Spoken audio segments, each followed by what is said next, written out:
Hôm nay, chúng ta sẽ cùng tìm hiểu những sự thật thú vị về bia, một loại thức uống quen thuộc của nhiều người. Có ai mê cái này không? Nó có nhiều điều thú vị mà mọi người chưa biết hết đâu. 1.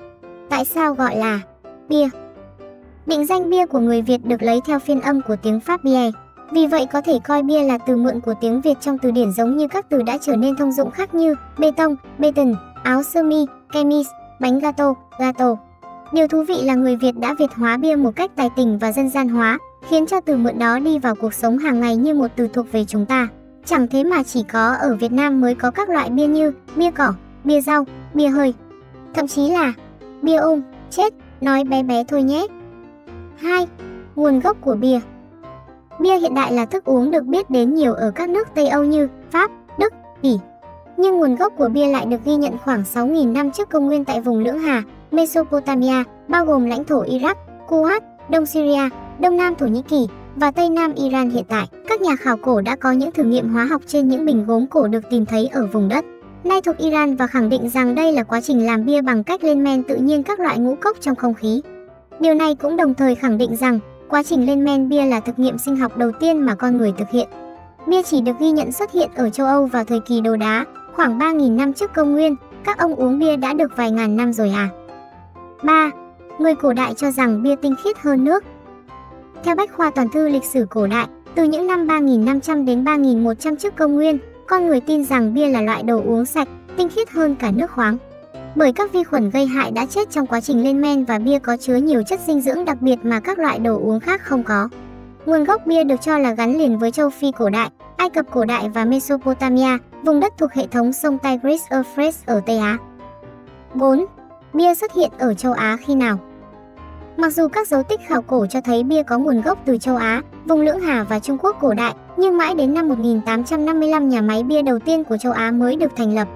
Nhà máy này do Edward Dyer, người Anh, làm chủ, lấy tên là Dyer Breweries, đặt tại Kasauli, một địa điểm trên dãy núi Himalaya, nay thuộc Ấn Độ. Cho đến nay, công ty này vẫn đang hoạt động tuy đã đổi tên thành Mohan Meakin với đa ngành nghề, thương hiệu bia nổi tiếng của họ là Lion Beer. 5. Người châu Âu bán bia đầu tiên ở đâu? Trước cách mạng công nghiệp, bia được sản xuất thủ công trong các hộ gia đình, nhưng ít ai biết rằng một trong những nơi bán bia đầu tiên ở châu Âu lại từ các tu viện, và tất nhiên những người nấu bia thường là các tu sĩ.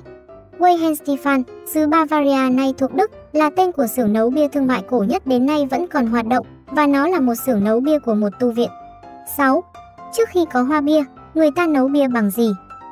Hoa bia, Houblon, là thành phần không thể thiếu trong việc sản xuất bia ngày nay, nhưng việc bổ sung hoa bia để tạo vị đắng cho bia lại là một phát kiến tương đối mới.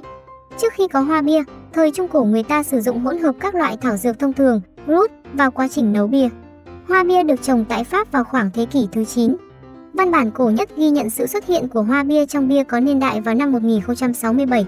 Thật thú vị khi văn bản này do nữ tu viện trưởng kiêm nhà văn Hildegard ghi chép lại, hẳn đây là một phụ nữ yêu thích bia. 7. Bia cũng có hẳn một bộ luật sản xuất. Bộ luật này được đưa ra từ Reinheitsgebot, luật sản xuất bia tinh khiết, do William IV, công tước xứ Bavaria, Đức, đưa ra, được coi là bộ luật quy định về sản xuất thực phẩm lâu đời nhất, vẫn còn được dùng cho đến thế kỷ 20. Reinheitsgebot đã được luật pháp Đức thông qua chính thức vào năm 1987. Bộ luật này cũng căng phết nhở. 8. Ai đã tìm ra men bia? Louis Pasteur, nhà hóa học, vi sinh học nổi tiếng người Pháp, người có công lao được ghi nhận về y học trên toàn thế giới, là người có vai trò rất lớn trong nền công nghiệp sản xuất bia hiện đại. Năm 1857, Pasteur đã phát minh ra vai trò của men bia trong quá trình lên men. Phát minh này đã giúp cho các nhà sản xuất bia phương Pháp ngăn chặn vị chua của bia bởi các loại vi sinh vật không mong muốn. 9. Bia uống ngon nhất khi nào? Ắt hẳn ai ai cũng sẽ có cùng một câu trả lời, tất nhiên, uống bia thì phải lạnh mới ngon. Quả thật, vị bia êm đằm sẽ ngon nhất khi lạnh, tuy nhiên, hãy lưu ý đừng quá lạnh. Bia thường nên được thưởng thức trong một chiếc ly lạnh, nhưng nếu lạnh quá có thể sẽ làm mất đi vị bia đặc trưng. Từ 7 đến 9 độ C sẽ là nhiệt độ hoàn hảo, tùy theo loại bia. Về thử ngay đi xem sao nhé. 10. Bia chai có thật sự ngon hơn bia lon? Ai cũng bảo đi nhậu uống bia chai ngon hơn bia lon, ngay cả những người sành nên gây ra nhầm lẫn. Trên thực tế bia nào hãng đấy cũng chỉ dùng một công thức nấu ủ, việc đóng vào chai hay lon chỉ là quy cách đóng gói bao bì mà thôi. Cũng không thể phủ nhận thêm, hương vị bạn cảm nhận được là do cách uống chưa đúng hoặc cách bảo quản bia từ nơi bán chưa tốt, để ánh nắng mặt trời chiếu trực tiếp vào nên cho cảm giác bị sai lệch.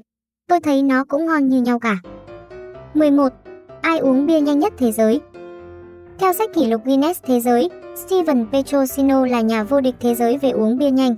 Ngày 22 tháng 6 năm 1977, anh đã uống hết 1 lít bia trong 1,3 giây tại quán Gingerbreadman ở Calais, Pennsylvania, phá vỡ kỷ lục thế giới gần nhất được Peter Dowdeswell, người Anh thiết lập nhiều năm trước đó, 2,3 giây. Ai muốn thử sức không nào? Trên đây là 11 sự thật thú vị về bia, vẫn còn rất nhiều sự thật thú vị khác về nó. Chúng ta sẽ cùng đi tìm hiểu tiếp vào kỳ sau nhé.